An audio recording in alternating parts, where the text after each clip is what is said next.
তবুও সেসবের তোয়াক্কা না করেই জঙ্গলের পথ ধরলাম। প্রথম অসুবিধা হলো না, কারণ একটা নির্দিষ্ট স্থান পর্যন্ত পায়ে হাঁটার রাস্তা ছিল, কিন্তু তারপরেই শুরু হলো গাছগাছালিতে ঢাকা ঘন জঙ্গল। বুঝতে পারলাম ওই রাস্তাটুকু পর্যন্ত গ্রামের মানুষ আসা যাওয়া করে, কিন্তু এদিকটায় আর কেউ আসে না। আসবেই বা কি করে? বাইরের পৃথিবীতে যে একটা নতুন দিন শুরু হয়েছে তা যেন এই জঙ্গল জানেই না। পরিবেশ দেখে মনে হচ্ছিল সবে সন্ধ্যা নামছে।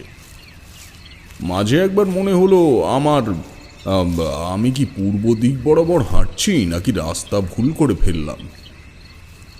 পরক্ষণেই মনে বল এলো। মন্দিরের ঘণ্টার শব্দ। একবার নয়, বরং ঈশ্বর